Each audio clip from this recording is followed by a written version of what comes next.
आदाब दोस्तों, न्यूज़ 18 उर्दू के सोशल मीडिया प्लेटफॉर्म पर एक बार फिर से हम आपके साथ जुड़े हैं और आज पॉडकास्ट में मेरे साथ बहुत ख़ास मेहमान आलमी उमूर के माहिर और इसके अलावा पॉलिटिकल एनालिस्ट डॉक्टर नदीम साहब एक बार फिर से हमारे साथ जुड़े हुए हैं।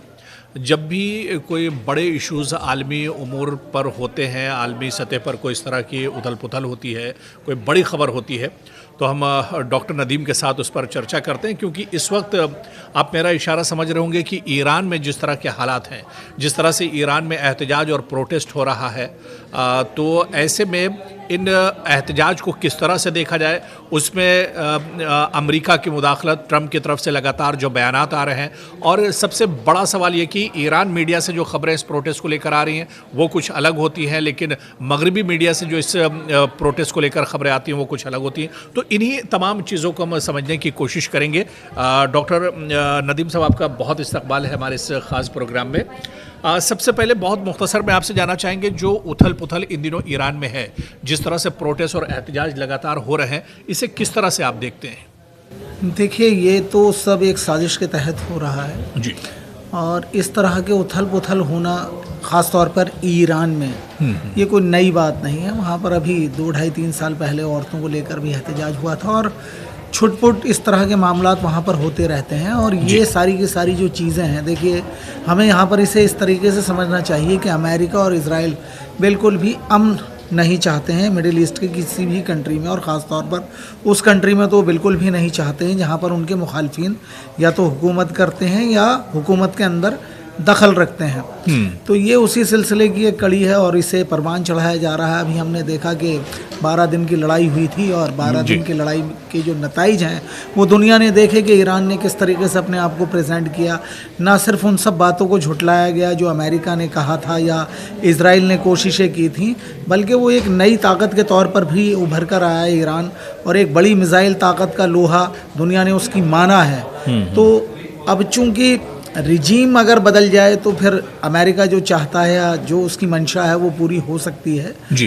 ताकत से तो उसने देख लिया कि कुछ नहीं हुआ, और पिछली बार जो 12 दिन की लड़ाई थी उसमें भी इन सब का मंसूबा यही था कि किसी तरीके से रिजीम बदल जाए। लेकिन वो सब इतना आसान मुझे लगता नहीं कि ईरान जैसे मुल्क के अंदर हो जाएगा या हो सकता है, क्योंकि ईरान एक ऐसा मुल्क है जो अपनी तहजीब व सकाफ़त को बिल्कुल भी खोना नहीं चाहता, और उनकी जड़ें बड़ी गहरी हैं ज़मीन के साथ, उनकी तहजीब के साथ, और जो मजहबी अक़ीदत है वो भी बड़ी गहरी है। यानी जो अहले तशय्युअ लोग हैं उनका अपने इमाम के अंदर और उनकी जो रेस्पेक्ट है उस पर एक बहुत ख़ास बिलीव होता है और वो बरकरार है। अब इसके अंदर हम ये देखते हैं कि सारे के सारे जो मामला चल रहे हैं ये बिल्कुल उसी तरीके से चल रहे हैं जिस तरीके के मज़ाहिर आपने ट्यूनीशिया के अंदर देखे थे, या लीबिया के अंदर हुए, या फिर मिस्र के अंदर हुस्न मुबारक का इक़्तिदार 40 साल पुराना उखाड़ कर फेंक दिया गया, या फिर उससे पीछे हम चले जाते हैं तो सद्दाम हुसैन है। यानी ये वो तमाम के तमाम लोग जो अमेरिका का किसी तरह से साथ नहीं देते हैं या इसराइल के ख़िलाफ़ हैं, तो इसराइल और अमेरिका मिलकर उन्हें हटाने की कोशिश करते हैं। ये सब वही है, और इसके अंदर सीधे सीधे तौर पर मोसाद शामिल है और सीधा इन्वॉल्वमेंट है अमेरिका के राष्ट्रपति का। यानी सदर सीधे बोलते हैं कि अगर जो लोग विद्रोह कर रहे हैं या मुजाहरे कर रहे हैं, अगर उनके खिलाफ अगर कुछ किया जाता है तो हमें कुछ करना पड़ेगा वगैरह वगैरह। तो इससे आप समझ सकते हैं। और इसके अलावा दूसरी एजेंसीज भी हैं, यानी एक तेल की मार्केट वाली एजेंसी है, दूसरे एशिया के अंदर एक बड़ी ताकत है ईरान, बन रही है मिसाइल को लेकर, या एटम बम बना सकता है, तो उसको रोकने का एक पूरा का पूरा अमल है और एक पूरा का पूरा तरीक़ेकार है। ये उस सिलसिले की भी एक कड़ी आप इसको जोड़कर इस तरीके से देख सकते हैं। तो ये जो मज़ाहिरे हैं ये पूरी तरह से आर्टिफिशियल थोपे गए हैं, और इसके अंदर वहाँ की जो लोकल अवाम है उसका इन्वॉल्वमेंट बहुत हद तक मैं ऐसा मानता हूँ, चूँकि मैं ईरानियों के मिजाज को बहुत अच्छे तरीके से समझता हूँ, ईरानियों से मेरी बहुत ज़्यादा दोस्ती भी रही है, इल्मी अदबी दोनों एतबार से। तो वो लोग इस तरह की चीज़ों के अंदर इन्वॉल्व नहीं होते हैं जब तक पर आफत नहीं आ जाती तब तक। तो ये सब एक खेल है और इस खेल के अंदर दुनिया अच्छा, इसमें एक चीज़ ईरान के सुप्रीम लीडर आयतुल्लाह अली ख़ामनेई, बहुत एक्सपीरियंस है और बहुत मतलब इस तरह के हालात वो देख चुके हैं, लेकिन इस बार हालात कुछ ज़्यादा ही संगीन है। आप देखिए कि जब से ये एहतजाज और प्रोटेस्ट चल रहे हैं, जो वहाँ से खबरें आ रही हैं कि 200 से ज़्यादा लोगों की इसमें जान चली गई है, बिल्डिंगों पर, मस्जिदों पर और सरकारी जो अमलाक हैं उन पर लगातार अटैक्स किए जा जा रहे हैं, तो इस बार हालात कुछ ज़्यादा संगीन लग रहे हैं। क्या लगता है कि खामनेई इन तमाम हालात से इस पर एक तरह से काबू पा पाएंगे? देखिए, मुझे ऐसा लगता है कि वो पालेंगे। और ये अभी जैसे कि आपने खुद ही फरमाया कि मज़ारात, मसाजिद, इमाम बारगाह, इनके ऊपर यानी अक़ीदा रखने वाला एक मुस्लिम कैसे ये सब कर सकता है। बिल्कुल। आगजनी कर रहे हैं, विस्फोट हो रहे हैं, या तशद्दुद जैसी जो चीज़ें हैं, यानी लोग आपस में ही क्यों मार रहे हैं एक दूसरे को। बिल्कुल। ये भी ये वो दंगाई हैं। और इस तरह के दंगाई मैं आपको बताऊं, जिस तरह के वहाँ पर दंगाई स्पॉन्सर्ड किए गए हैं, पहुँचाए गए हैं, इस तरह के दंगाई अक्सर होते हैं। हमने देखा, मैं इधर जमुना पार में रहता हूँ, मेरे यहाँ भी इस तरह के दंगाई बाहर से आए जिनका काम ही यही होता है दंगे को भड़काना। तो ये सब लोग कहाँ से स्पॉन्सरशिप ले रहे हैं दुनिया जानती है। और कोई भी मुसलमान किसी भी तरीके का हो सकता है, लेकिन वो कम से कम मस्जिद के अंदर ये सब नहीं करेगा, अपनी इमाम बारगाह के अंदर ये सब नहीं करेगा, मज़ारात को नहीं तोड़ेगा। पब्लिक प्रॉपर्टी को मैं मानता हूँ कि आदमी गुस्से में होता है। स्टूडेंट लाइफ के अंदर, स्टूडेंट भी हमारे यहाँ भी छोटे छोटे इस तरह के मुजाहरे होते हैं। अभी किसानों का हमारे यहाँ एक लंबा आंदोलन चला है, तो मूवमेंट चला है। लेकिन इस तरह से पब्लिक प्रॉपर्टी को नुकसान पहुँचाते रिलीजियस बिल्डिंग्स को, मोनूमेंट्स को नुकसान तो कम से कम मुस्लिम नहीं पहुँचा सकते हैं। तो ये लोग तो कोई और ही हैं। और इनकी मंशा क्या है, वो साफ जाहिर है, इक़्तिदार को हटा देना, इक़्तिदार को बदल देना। अच्छा, फिर उसका सब्स्टिट्यूट क्या है? यानी वो रज़ा साहब का जो लड़का है, जो वहाँ के पुराने रज़ा पहलवी, तो वो क्या उनको लेकर आना चाहते हो? रज़ा पहलवी का उसके अंदर क्या योगदान है, या क्या उन्होंने मुल्क के लिए किया है? या उस दौर में जब ये सब कुछ चल रहा था, तो क्या इतना डेवलपमेंट ईरान का था? ईरान क्या इतना मजबूत था? देखिए, मैं आपको बताऊं, ये ईरान की जो पहचान बनी है, शनाख्त बनी है, भले ही वो इतने सालों से, यानी तकरीबन 4 दहाइयों से अमेरिका और उस तरह जो उनके इत्तेहादी हैं अमेरिका के, उनसे लड़ रहे हैं अपनी बातों को लेकर और अपनी पहचान को लेकर, उस तरह की चीज़ें हमें उससे पीछे नहीं दिखती हैं। और पुराना ईरान अगर आप देखेंगे 50 साल पुराना, या वो इस्लामी क्रांति से पहले का, तो बड़ा लिबरल था और उसके अंदर अल्ट्रा मॉडर्निज्म था। ये उसी का तो बदल है। यानी उन सब चीज़ों को लेकर, उन पॉलिसीज़ को लेकर यहाँ पर ये सरकार को बदला गया। और इस तरीके से ये इमाम साहब, यानी आयतुल्लाह खुमैनी साहब, और फिर अब उनके फर्जंद खामनेई साहब, ये इक़्तिदार के लोग नहीं, ये तो लोग मुल्क की खिदमत करने वाले हैं। मैं उनके बारे में जान रहा था भी, जब 12 दिन की लड़ाई हुई, उससे पहले मैंने उतना ज़्यादा जानने की कोशिश नहीं की थी। तो मैंने ये पता लगाया, मुझे मालूम हुआ कि बहुत ही सादा ज़िंदगी गुजारते हैं। वो तो मामूली कपड़े पहनते हैं, वो तो अपने मेहमान जो उनसे मिलने के लिए आते हैं, उन्हें अपने जेब के खर्च से उनकी दावत को देते हैं। सरकारी दावत में वो ख़ुद भी शरीक नहीं होते, उनकी फैमिली भी नहीं होती।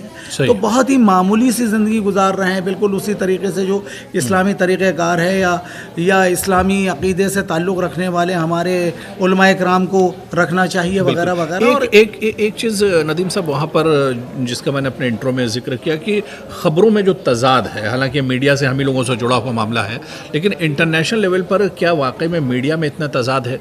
जो ख़बरें ईरान मीडिया से आती हैं वो कुछ अलग होती हैं, और वो उन ख़बरों में ये होता है कि खामनेई के हक़ में भी लोग सड़कों पर निकले हैं और नारेबाजी उनके हक़ में मतलब किया जा रहा है, चाहे इस्फहान की बात करें, दूसरे शहरों की बात करें।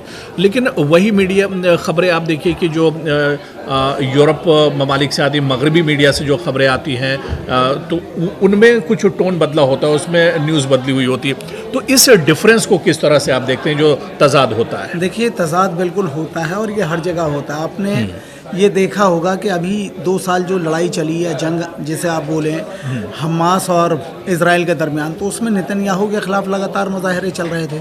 उसको वो छुपा रहे थे, वहाँ की लोकल मीडिया उसे छुपा रही थी। वो तो सोशल मीडिया के ज़रिए ही हम लोगों को सब बातें मालूम हो रही थी। यह अमेरिका के अंदर फ़िलहाल, यानी आज जब हम यहाँ पर पॉडकास्ट कर रहे हैं, तो आपको मालूम होना चाहिए कि डोनाल्ड ट्रंप के ख़िलाफ़ बहुत ज़्यादा मुज़ाहरे चल रहे हैं। लोग उनके ख़िलाफ़ हैं, और इतने ज़्यादा ख़िलाफ़ हैं कि इससे पहले के किसी भी सदर के ख़िलाफ़ इतने ज़्यादा लोग ख़िलाफ़ नहीं हुए, मुखालिफ नहीं बने उनकी पॉलिसीज़ को लेकर। ना सिर्फ अपोजिशन, बल्कि एक आम आदमी भी उसे गलत ठहरा रहा है कि आप ज़बरदस्ती के वो काम क्यों कर रहे हैं, जिससे अमेरिका की साख ख़राब होती है, अमेरिकन से लोगों की दुश्मनी बढ़ती है। और अमेरिका को लोग इस तरीके से देखते हैं कि ये एक लूटने वाले काम पर लगा हुआ मुल्क है, या इनकी जो पर्सनल ख्वाहिशात हैं, या जैसा ये चाहते हैं डोनाल्ड ट्रंप, उस तरीके से काम करते हैं। अब देखिए, जो कुछ भी अभी हमारे सामने हुआ, यानी मैं उसकी बात कर रहा हूँ, वो किसी मुल्क के राष्ट्रपति को उठाकर ले गए, तो ये कैसा, वेनेजुएला में क्या, ये सब क्या है? इससे आप क्या साबित करना चाहते हैं? क्या किसी चुने हुए इक़्तिदार के अंदर आए हुए किसी नुमाइंदे को मुल्क के आप इस तरीके से या सरबराह को उठा कर ले जा सकते हैं और किस तरीके के ऑपरेशन कर रहे हैं आप, जैसे किसी खुदा न खास्ता टेररिस्ट के लिए किए जाते हैं या किसी चोर वगैरह के लिए किए जाते हैं। तो मीडिया तो डॉक्टर साहब गैर जानिबदारी के साथ अगर काम करेगा तो बहुत ही अच्छी बात है, लेकिन ये सब अच्छी बातें मीडिया के एथिक्स के ख़िलाफ़ भी है। और ये इंटरनेशनल मीडिया या जिसे आप मगरिबी मीडिया बोलते हैं तो हमेशा अपने फ़ायदे के लिए, अपने आप को ज़्यादा बेहतर दिखाने के लिए, अच्छा दिखाने के लिए हमेशा से काम करती आई है। और जिसमें उसका अपना फ़ायदा होता है उसको बढ़ा चढ़ा कर दिखाती है, और जिसमें उसको नुकसान होने लगता है उस खबर को या तो हल्का करके कमतर करके दिखाती है, बिल्कुल दिखाना ही बंद कर देती है। तो ये सारी की सारी चीज़ें, तो ये मतलब मगरिबी मीडिया मतलब ये प्रोपेगेंडा एक तरह से डॉक्टर साहब हमेशा से एक तरह से नहीं, बल्कि ये जो स्पॉन्सरशिप है मगरिबी मीडिया की, ये इजराइल के हाथ में और अमेरिका के हाथ में ही कहीं ना कहीं और किसी ना किसी तरीके से रही है। अब आप देखिए कि इतनी बड़ी बड़ी जो एजेंसीज़ हैं मीडिया की, उसके मालिकान कौन है, उनके अंदर पैसा किन लोगों को लगता है, तो वो अपने हिसाब से उन सब चीज़ों को चलवाते हैं। और मैं तो अब ये देख रहा हूँ कि जो हकीकत होनी चाहिए या मीडिया के एथिक्स हैं उसके हिसाब से हमारा लोकल मीडिया है वो भी उन सब चीज़ों को छान पटक करके नहीं दिखा रहा है, बल्कि उसी की पैरवी करता है हूबहू, वहाँ से वो सारी चीज़ें लेकर उसे ही बढ़ा चढ़ाकर और ज़्यादा नमक मिर्च लगाकर दिखा रहा है। ये सब बातें अच्छी नहीं है। हाँ, भाई हकीकत जो भी है, आप वहाँ पर अगर जा नहीं सकते हैं ईरान में, तो कम से कम ईरान में तो बहुत सारे हिंदुस्तानी मौजूद हैं और आप लोगों के टच के लोग, आपके फ्रेंड सर्कल के लोग मौजूद हैं, उनसे आप मालूम कर सकते हैं। खैर, इस पर हम आगे भी नदीम साहब चर्चा जारी रखेंगे। वक्त की अभी कमी हो, और आगे भी हम ईरान पर, क्योंकि ईरान बहुत बड़ा, जिस तरह से आपने बहुत सी चीज़ें बताई और कई नए पहलुओं पर भी आपने रोशनी डाली है, इसे हम और गहराई से समझने की कोशिश करेंगे, इसके और तह में जाने की कोशिश करेंगे।